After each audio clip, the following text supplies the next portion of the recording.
Andarki namaste. I am K. Anil Reddy, JL in Political Science, Government Junior College, Kachiguda. So in the last class, we studied some of the definitions and as well as features of democracy. Okay. So far we have studied 6 features. One is liberty. The basic aim of the democratic government is to provide liberties to each and every person. Secondly, we talked about equality. That means each and every person will be assured with the equal opportunities to participate in the governmental affairs. Thirdly, we also talked about the independent judiciary. Independent judiciary, what it does? It safeguards the various freedoms and rights of the individuals by issuing certain writs. Okay. Fourthly, we talked about people's rule. That means rule of the government. That means it is the people who elect the representatives in the democratic system through which the government functions. Okay.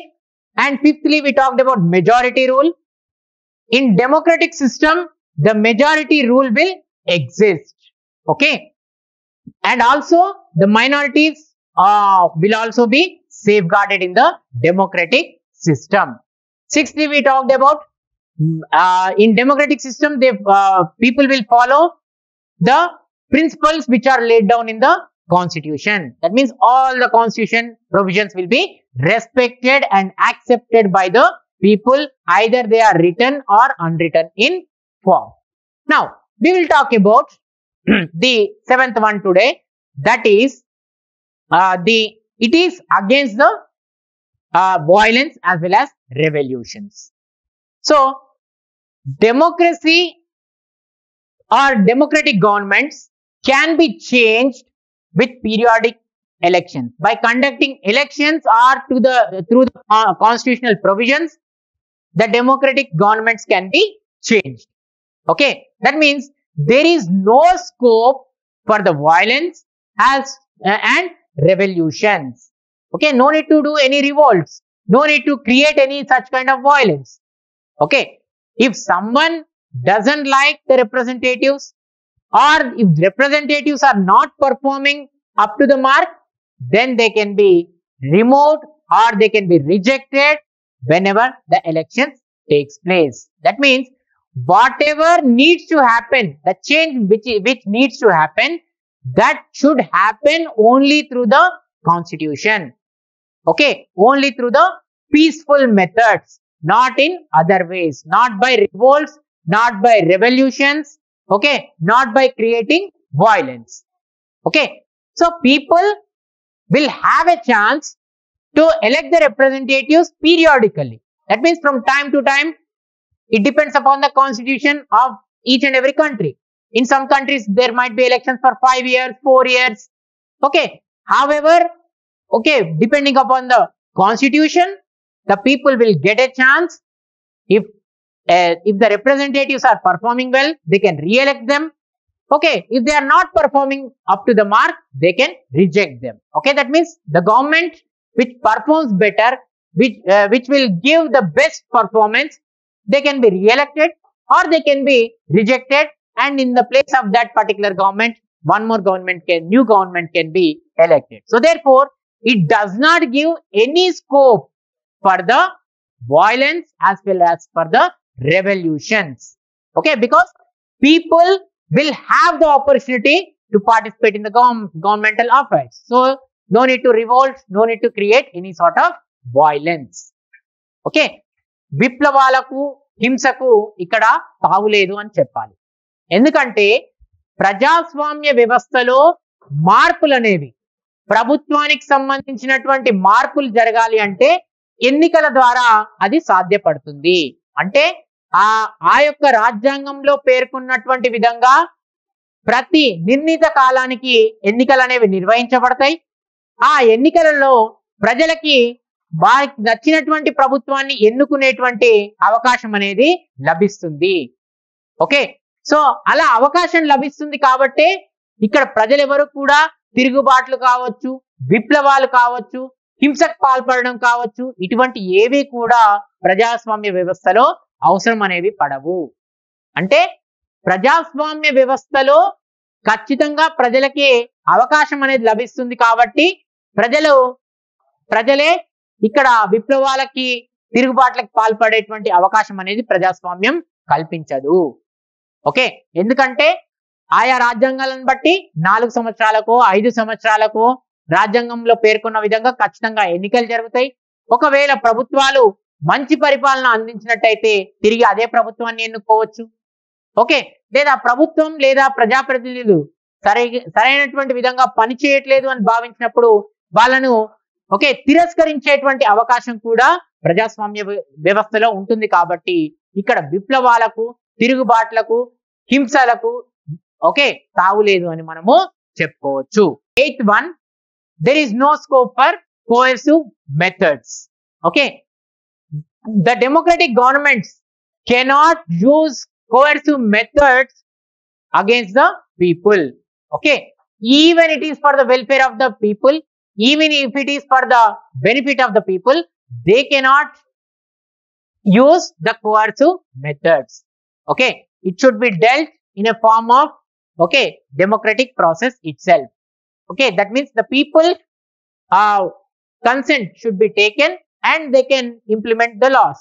Okay, but they cannot compulsorily, they cannot forcefully implement laws and policies. Okay, this is totally against to the democratic system. If democratic government implements coercively, if it uses forcefully the policies and laws, then there will be no meaning for the democracy. So that's why the coercive methods are always rejected in the democratic system.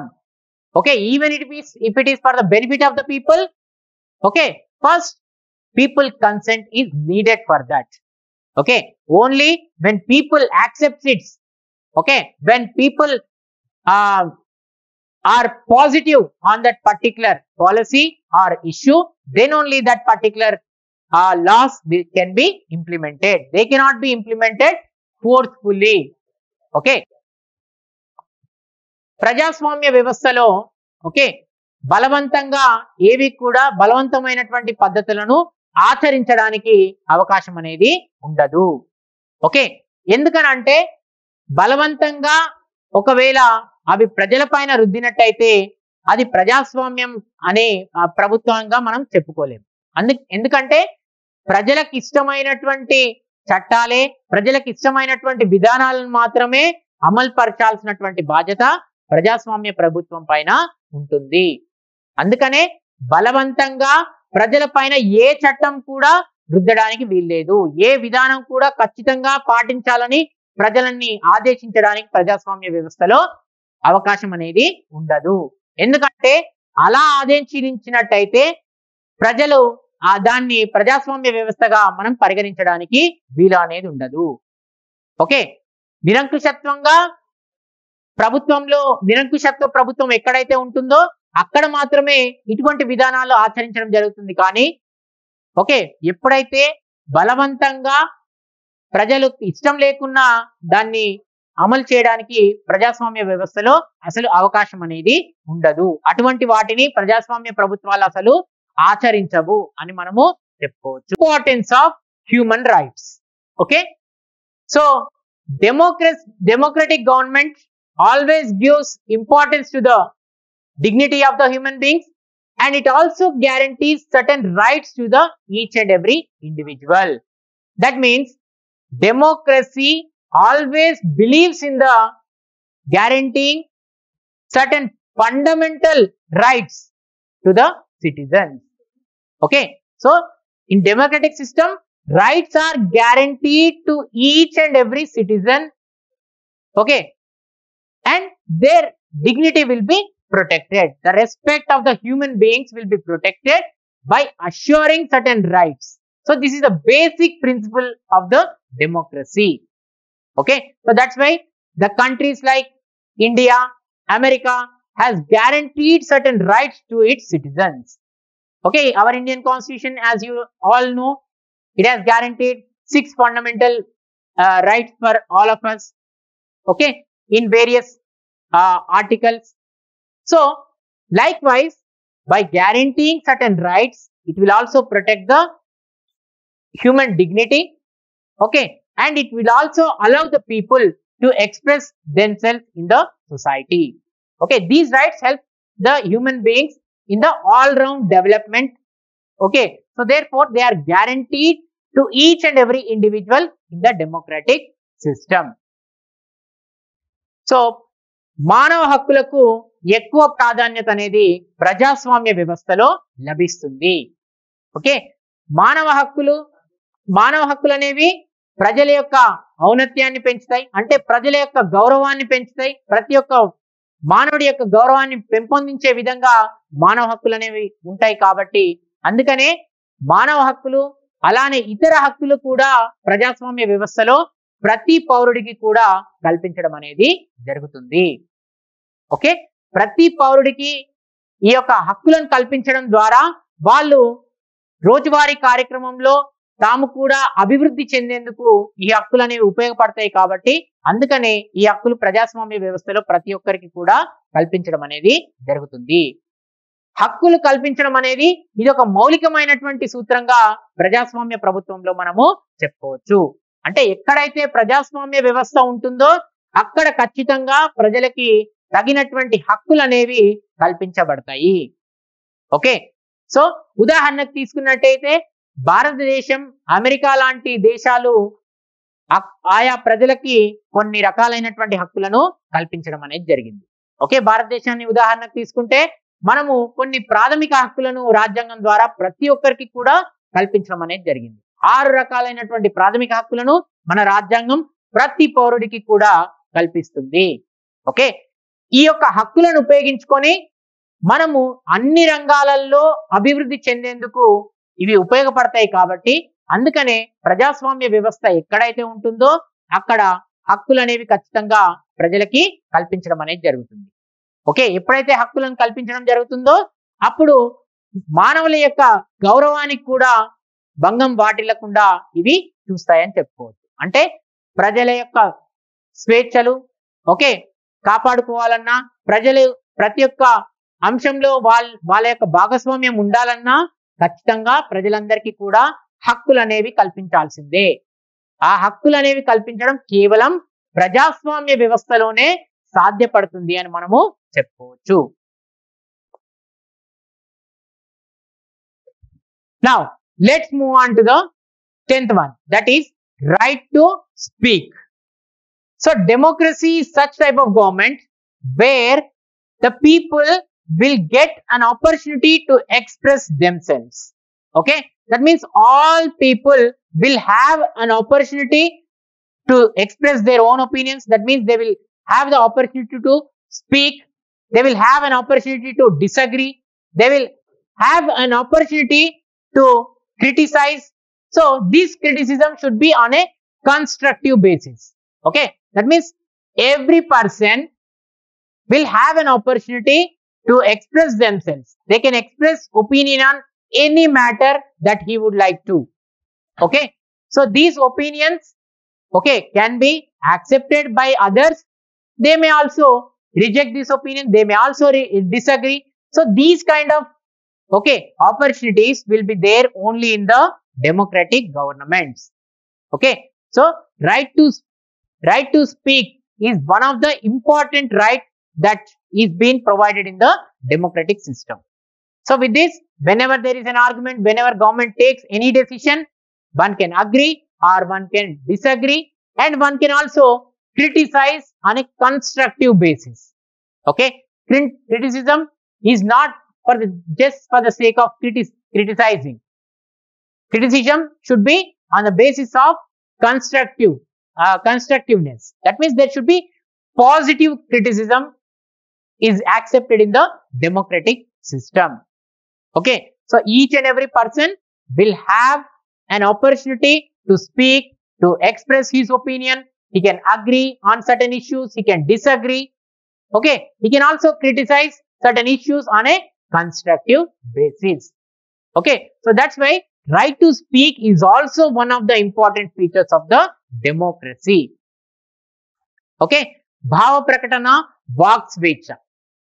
భావ ప్రకటన, walk స్వేచ్ఛ ద్వారా ప్రజలు తమ యొక్క అభిప్రాయాన్ని వ్యక్తం చేసేటువంటి అవకాశం అనేది ప్రజాస్వామ్య వ్యవస్థ అనేది మనకి కల్పిస్తుంది. ఓకే, ఎక్కడైతే ప్రజాస్వామ్య వ్యవస్థ ఉంటుందో అక్కడ ప్రజలందరూ కూడా తమ యొక్క అభిప్రాయాన్ని వ్యక్తం చేసేటువంటి అవకాశం ఈ యొక్క వాక్ స్వేచ్ఛ, భావ ప్రకటన స్వేచ్ఛ ద్వారా కల్పించడం అనేది జరుగుతుంది. అంటే మనం అనుకునేటువంటి అంశాలను చెప్పేటువంటి అవకాశం ప్రజాస్వామ్య వ్యవస్థ అనేది కల్పిస్తుంది. అంటే కొన్ని అంశాలలో మనము అందరిలాగా ఒప్పుకోవచ్చు, లేదా వాటిని తిరస్కరించవచ్చు, లేదా కొన్ని సందర్భాల్లో విమర్శ కూడా చేసేటువంటి అవకాశం అనేది మనకి లభిస్తుంది. విమర్శ అనేది సహేతుకమైనటువంటి విమర్శగా ఉండాలి. ఎప్పుడు మనం విమర్శిస్తున్నా కూడా విమర్శించాలని విమర్శించడం కాకుండా ఆ యొక్క విమర్శ అనేది ఖచ్చితంగా సహేతుకమైనటువంటి విమర్శ అయినట్టయితే ప్రజాస్వామ్యంలో దాన్ని ఆమోదించడం అనేది జరుగుతుంది. సో ఆ విధంగా ప్రతి ఒక్క వ్యక్తికి కూడా ప్రజాస్వామ్య వ్యవస్థలో ఖచ్చితంగా భావ ప్రకటన, వాక్ స్వేచ్ఛ అనేది ప్రతి ఒక్కరికి కూడా కల్పించడం జరుగుతుంది. సో దీని ద్వారా ప్రతి ఒక్క వ్యక్తి కూడా తనకు నచ్చినటువంటి అభిప్రాయాన్ని వ్యక్తం చేసేటువంటి అవకాశం ఉంటుంది. అంటే ఇప్పుడు ఉదాహరణకి ప్రభుత్వం ఏదైనా విధానపరమైనటువంటి నిర్ణయం తీసుకున్నా, లేదా ఏదైనా చట్టం చేసినా అందులో మనము దాన్ని ఆమోదించవచ్చు, లేదా దాన్ని తిరస్కరించవచ్చు, లేదా దానిపైన సహేతుకమైనటువంటి విమర్శ కూడా చేసేటువంటి అవకాశం ప్రజాస్వామ్య వ్యవస్థలో ఉంటుంది. అదే నిరంకుశత్వమైనటువంటి ప్రభుత్వం ఉంటే అక్కడ ఇటువంటి అవకాశం ఏది కూడా ఉండదు. అక్కడ పాలకులు ఏది చెప్తే అదే ఆచరించాల్సినటువంటి అవకాశం అనేది ఉంటుంది. అంటే ప్రజలకి భావ ప్రకటన, వాక్ స్వేచ్ఛ అనేది నియంతృత్వ ప్రభుత్వంలో ఉండదనే మనము చెప్పుకోవాలి. To the 11th one, that is encouragement to the ideas and ideals. So democracy always encourages various opinions, various ideas, okay, on a constructive basis. Okay, so it also teaches us the standard of tolerance, how to tolerate the various issues on the international basis. Okay, so this is the standard which is maintained in the democratic governments. Okay, so therefore all the legislators will get an opportunity to express their opinion on various issues. So that's how democracy functions. Okay, it invites or it welcomes the ideas from various sections of the people.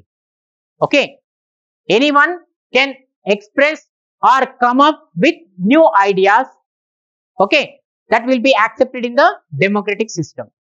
And it also teaches us how to tolerate those ideas. Okay, this also will be told by the this also will be encouraged by the democratic governments. Okay, normally what happens in democratic systems, people will elect the representatives to the legislatures. So in the legislatures, whoever are elected, they represent the people's opinion. So as part of the people's opinion, they can come up with new ideas. Okay, they can discuss. There is a scope for deliberations. Okay, only this can happen only in the democratic governments. Okay, that's why this encourages the various ideals and ideas in the democratic system. In no other form of government, the ideas will be invited. Okay, whatever the ruler says, that needs to be followed by each and every person in that particular country. Only in democracy, the legislators or the people will have a chance to express themselves. They will have a chance to tell their opinion. Okay, so ప్రజాస్వామ్య వ్యవస్థలో ఆదర్శాలకు అలానే సిద్ధాంతాలకు ఇది ప్రోత్సాహం కల్పిస్తుందని మనం చెప్పుకోవచ్చు. అంటే ఆదర్శాలను అలానే సిద్ధాంతాలను ఇది ప్రోత్సహిస్తుంది. ఎక్కడైతే ప్రజాస్వామ్య వ్యవస్థ ఉంటుందో అక్కడ నూతనమైనటువంటి సిద్ధాంతాలకు, ఆదర్శాలకు అవకాశం అనేది కూడా ఉంటుందని చెప్పుకోవచ్చు. అంటే ప్రజలు అనే వాళ్ళు వాళ్ళకు తెలిసినటువంటి అభిప్రాయాల్ని వ్యక్తం చేసేటువంటి అవకాశం ప్రజాస్వామ్య వ్యవస్థ మనకి కల్పిస్తుంది. ఓకే, అలానే సహనంగా ఎలా ఉండాలో కూడా అంతర్జాతీయ వ్యవహారాలకు సంబంధించి ప్రజాస్వామ్యం అనేది ప్రతి ఒక్కరికి కూడా తెలియజేస్తుంది. అంటే ప్రతి ఒక్కరు కూడా సహనంతో ఓపికతో ఉండే విధంగా ప్రజాస్వామ్య వ్యవస్థ అనేది పనిచేస్తుంది. ఓకే, ఓపిక అనేది ప్రజాస్వామ్య వ్యవస్థలో ప్రతి ఒక్కరికి ఉండేటువంటి విధంగా ప్రజాస్వామ్య వ్యవస్థ ఓకే తగినటువంటి చర్యలు తీసుకుంటుందని చెప్పుకోవచ్చు. ఓకే, ముఖ్యంగా అంతర్జాతీయ వ్యవహారాలు, ఎందుకంటే అంతర్జాతీయ వ్యవహారాలకు సంబంధించి అనేకమైనటువంటి ఘర్షణ వాతావరణాలు ఏర్పడవచ్చు వివిధ దేశాల మధ్య. సో అటువంటి సందర్భాల్లో సహనంగా ఎలా ఉండాలో కూడా ప్రజాస్వామ్య వ్యవస్థ అనేది తెలియజేస్తుంది. అలానే ప్రజల యొక్క అభిప్రాయానికి ఇది ఎక్కువ ప్రాధాన్యత అనేది కూడా ఇస్తుందని చెప్పుకోవచ్చు. ఓకే, ఎలా ప్రజాస్వామ్య వ్యవస్థలో సాధారణంగా ప్రజలే తమ యొక్క ప్రజాప్రతినిధులను ఎన్నుకోవడం అనేది జరుగుతుంది. అంటే ప్రజలే తమ యొక్క ప్రతినిధులని ఎన్నుకోవడం ద్వారా వాళ్ళని శాసనసభకు పంపడం జరుగుతుంది. సో శాసనసభలో ఎన్నికైనటువంటి ప్రజాప్రతినిధులు ఎవరైతే ఉంటారో వాళ్ళు ప్రజల యొక్క అభిప్రాయాలను అక్కడ వ్యక్తం చేయడం అనేది జరుగుతుంది. అంటే ప్రజాస్వామ్య వ్యవస్థలో శాసనసభలలో అనేక చర్చలు జరుగుతాయి. అనేకమైనటువంటి చర్చల ద్వారా ప్రజా సమస్యలకి పరిష్కారాలు కూడా లభించడం జరుగుతుంది. కాబట్టి ఇది చర్చలకు అవకాశం కల్పిస్తుందని కూడా మనము చెప్పుకోవచ్చు. ఓకే, సో ఈ విధంగా నూతనమైనటువంటి ఆదర్శాలకు సిద్ధాంతాలకు ప్రజాస్వామ్య వ్యవస్థ అనేది పెద్దపీట వేస్తుందని మనము చెప్పుకోవచ్చు. Let's move on to the 12th one, the last and final one as far as features are concerned. It is against the imperialism and war. So democracy teaches us how to conduct in the international affairs, okay, by telling us about the equality, justice, okay, and reason. It talks about at the international affairs how every state have to conduct itself, okay, basing on the equality, justice as well as reason. Okay, this will be given more and more importance.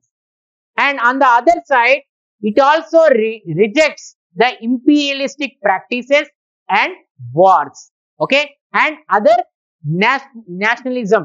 Okay, too much of nationalism is also rejected in the democracy. Okay, so always remember, democracy gives more importance to the equality, justice and reason. Okay, on the other hand, it also rejects the too much of imperialism, nationalism and also wars.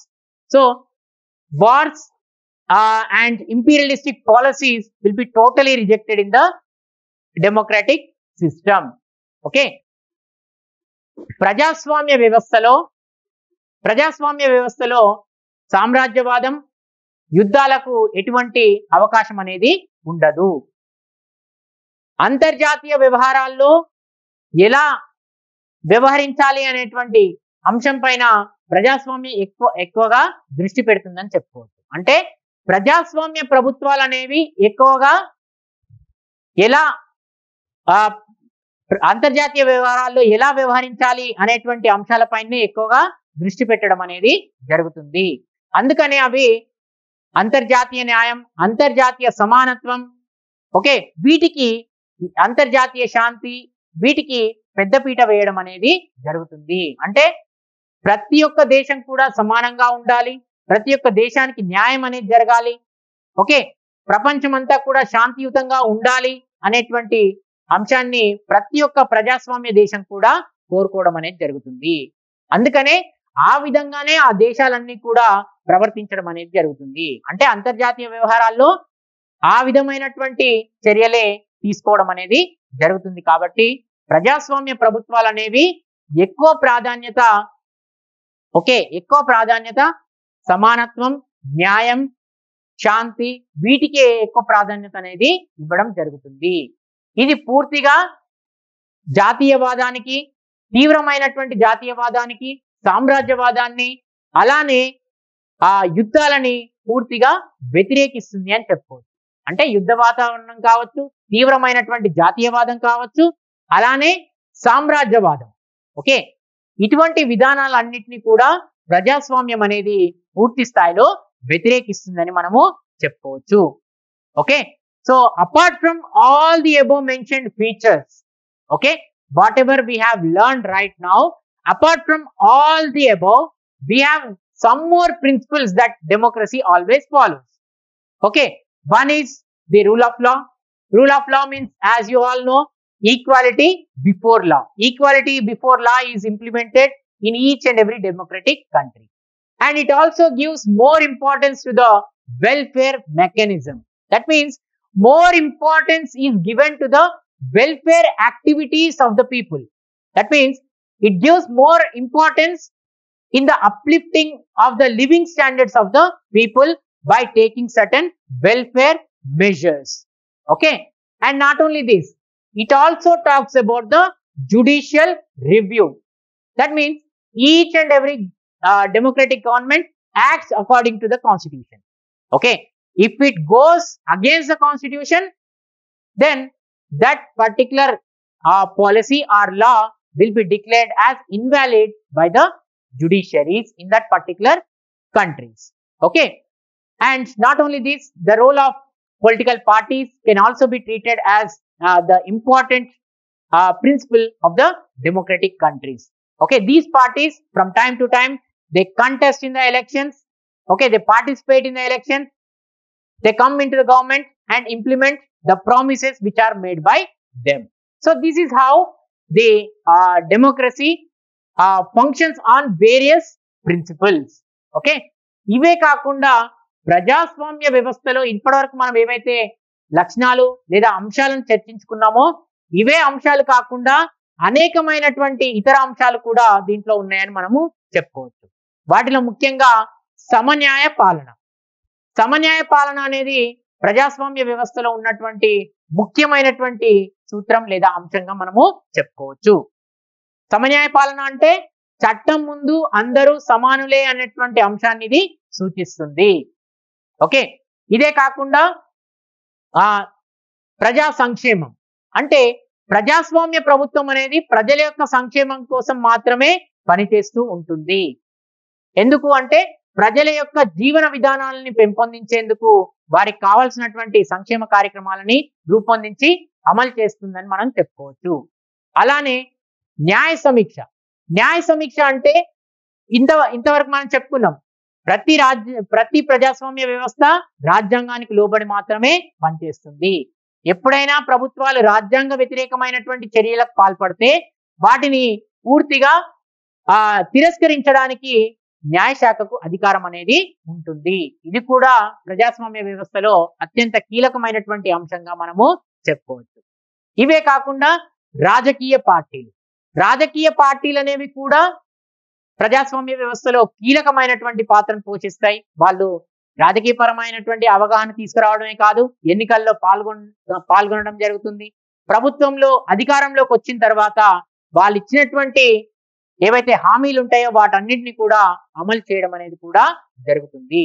So ఈ విధంగా ప్రజాస్వామ్య వ్యవస్థ అనేది వివిధ సూత్రాల ఆధారంగా పనిచేస్తుందని మనము చెప్పుకోవచ్చు. So in the next class we will talk about the various types of democracy. Thank you.